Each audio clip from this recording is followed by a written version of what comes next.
This is the week where if you're a coach in the NFL, you are holding your breath because chances are if you are on the line of being fired, it's over for you.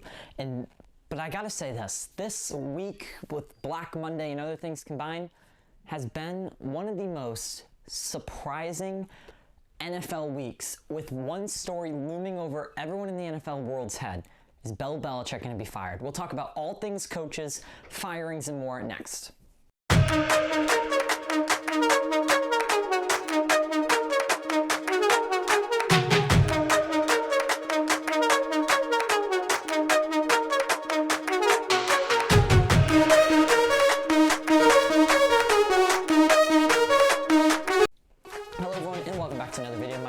Simpson. Thank you all for being with me on this Wednesday evening. So I gotta say, today was a shocker in the NFL and football world in general, coaches wise. We had coaches that I don't think any of us thought in our wildest dreams would be getting fired or would be getting let go.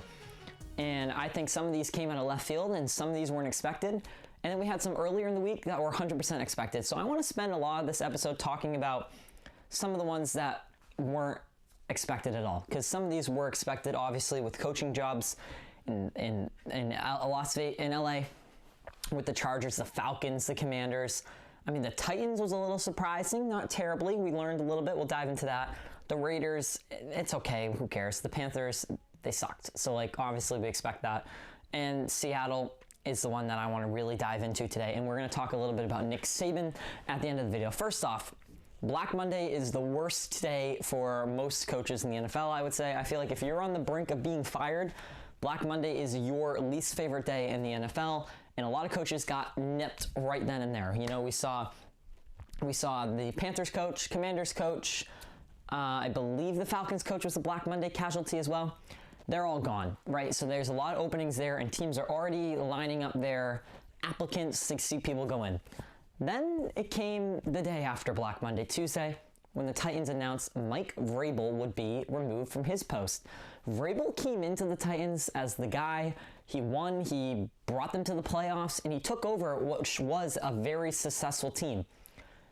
They've fallen off recently, and I think there's no doubt about that. And according to reports, Vrabel kind of forced himself out of the organization. There wasn't really a, oh, you go here. No, it sounds like Vrabel kind of forced himself out the door with a lot of different situations. I think the owner said, here, you want to take this soft deal where we cut your money a little bit? And he said, no, because I can find a job somewhere else. And I think there's a lot of coveted jobs out there for some of these guys. Chargers is a job that I think a lot of teams, a lot of coaches would want. I wouldn't mind that job if I was Vrabel. So Vrabel has a lot of jobs that are out there that are Coach Wonderland. Like, coaches would like those jobs. So Mike Vrabel was a surprise, and it seems like he kind of forced himself out. A more defensive-minded coach, and in the NFL nowadays, defensive-minded coaches are starting to get out the door, and it's just that simple.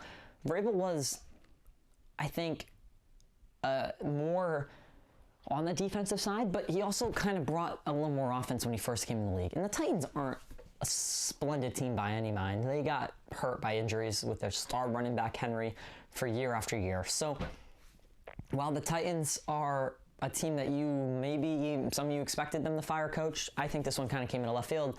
And Vrabel now becomes a #1 prospect for teams all out there in the NFL. I think there's a lot of teams that will be lining him up to go get another job. I think that's part of the reason why when the team came in and said, here, Mike, can you take a lower contract for us? And he said, no, I don't need to take a lower contract. Screw you. I do not need to take a lower contract. I think that's basically what he said. He said, I don't need a lower contract. You can go out the door.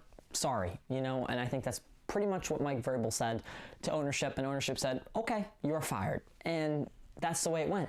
And I think Vrabel, according to sources, was hard to work with in Tennessee. He wasn't a guy that was willing to change and was kind of just his way or the highway. And I think so for a lot of owners, that's not the way it is. And frankly, for Vrabel, his GM was forced upon him. It's not really someone that I don't think they got along. It wasn't his choice. So it's hard to work with somebody that you don't want to work with. And I think this is the best case scenario for Vrabel, best case scenario for Tennessee. They'll be able to change things around, get somebody else in there, and maybe move to the right direction. But Vrabel will be someone we circle back to for openings in the world of this sport. Let's go to Pete Carroll, who today, all of a sudden, out of left field this afternoon, comes on the podium, seemed a little angry, seemed a little upset to me, seemed like this one wasn't something that he wanted, didn't seem like this is something that he coveted in his remarks. He kept it calm, cool, and collected, I'll give him that, but he seemed upset. And maybe I'm just reading it wrong, but to me, he seemed a little upset by the fact that he was being removed from his coaching job, which was successful. They were like 10 and something, 9 and something. They were very good. They weren't very good. They're in a tough division, and they competed. And just came a little short of the playoffs with a quarterback that's still young and with a team that is still developing.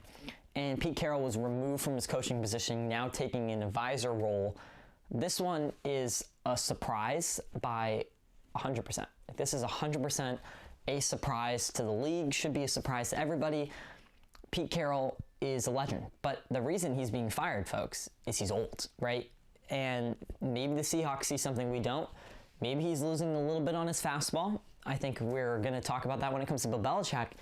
But maybe the Seahawks are seeing something in Pete that we're not seeing. I'm seeing Pete, successful season with Seattle, continues to coach to a level of winning. They're still producing talent. They just got a new quarterback.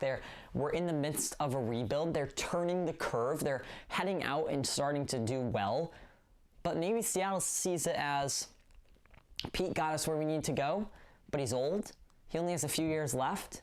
This league is passing him by. And what can we do anymore? Well, we can't stick with the old. We need to bring in someone new, someone fresh. Maybe that guy that has that offensive mind of the ball. That's where the league is heading. The league is heading offense, not defense. And these old style coaches are kind of being thrown out the window. We don't need you anymore. We need someone that can develop an offense. We need someone that can take a team to a Super Bowl with offense. Defense doesn't win the NFL games anymore. And though a good defense can take you far, a good offense will win you. And that's just the way this new league is. As much as I am defense, I love defense. Defense is a great position in sports. Unfortunately, it isn't a position that's winning teams things anymore. It's not a position that is getting places for people anymore. And the league has moved past defense. The league has now moved towards offense. So these old coaches like Pete are now going out the way. He's now in an advisory role. There's no way Pete Carroll wants to be in an advisory role. He didn't seem like it in his press conference. And I can tell you, if I was Pete, there is no way in the world I would want to go from head coach to advisor unless I'm getting a good payday. And I think that's the only reason he's probably going to advisor. He's getting a little dough. He's getting a little money to go up there into his advisory role. That is the sole reason I can think that Pete Carroll would jump up and do that and go to that position.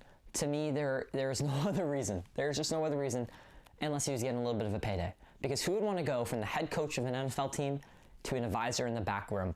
I can tell you I wouldn't. I know most of you out there wouldn't. Think about your job where you are now. Would you want to go down into the shadows, or would you want to stay where you are? Like, I mean, you're front of the office, leading the company. Let's think about that for you. And then you want to become advisor to the guy leading the company when you were the guy leading the company? No, I'm sorry. That's just not the way it works. That unless they're offering you more pay to go do it, which would do it for most of these guys. I think more money would do it. There's no way you want to be an advisor. And I think that for him, this one throws it all into the mix of craziness. Let's go. We're going to get back to him in a second too, because I mentioned I don't think he's going to stay as an advisor. Let's talk a little about Nick Saban. Though it's not the NFL, it's a breaking sports story. And Nick Saban announced a few hours ago that he will not seek Alabama next year. He's retiring from college football, and no real word on his future intentions, if he has any.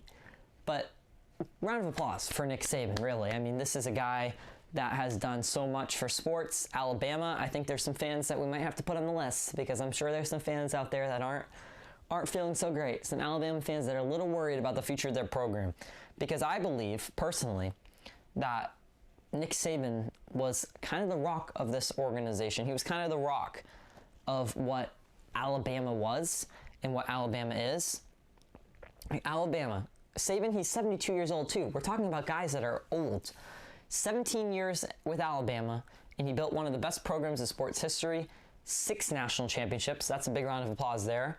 Again, he got eliminated this year from the Final Four appearance, but he did very well. 3 came in the college football playoff era. His most recent led the Crimson Tide back to the playoff this year. Obviously, they fell in the Rose Bowl. He started in 1990 with LSU and all that. We'll just skip by this. There were no indications and whatever, and that's about that. This is what he said in his statement. He said, "Because I'm getting old, I guess," when asked why people ask him about retirement. This is a statement he made before the retirement. I also ask everyone that asks me that question, are you going to be here for 4 years? Some players ask me, when are you going to retire? I look at them and say, can you guarantee me you're going to be here for 4 years? They look at me like, hell no. I'm not making that promise. I just think it's the way of the world now. So that was a statement he made a little bit ago, and now he's retired. This is a shock wave. I think it was unexpected, and I think it's kind of showing what I'm saying. They're dropping like flies. These NFL coaches, these coaches, older, dropping like flies, and especially Pete Carroll and Nick Saban in one day. There's a lot of people out there in this world that are like, their heads are spinning. There's just so much going on in the league, and for a guy like Nick Saban to just retire, 72, you know what, I'm done. And I respect that. Is it time for Alabama to move on? I think they would have been fine if they kept Nick Saban. I think there's a lot of people in Alabama that would love to keep Nick Saban. And I think there's a lot of people in the NFL who would love to have Nick Saban. Unfortunately, I don't see that happening. I think there's a lot of people asking, oh, do you think he's going to go there? Now, this is just my inkling and a little reporting and reading some of these articles. For a guy to just retire out of the blue, didn't expect it. There were no real reports. There were no real rumors. Just tells me he was a guy that was just ready to call it. Time to go spend more time with the family. He understands that he's getting old. He understands things are happening. And it was just time for him to turn the corner. I don't think. I know some of you might read it as he dropped out and now he has another job lined up. I think this one is more of, let's stop. It's time to call it in. And I don't want to go down this road, but I also believe that there could. For someone to just retire out of the blue like this, there's also other things that could be going on. And, you know, we could be talking about maybe he wants to spend more time with the family. Maybe there's some health things. Maybe there's some family stuff going on.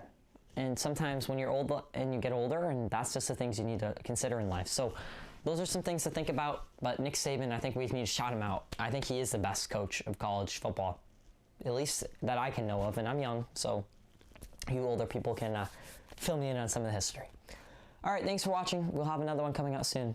We'll see you then. Peace out.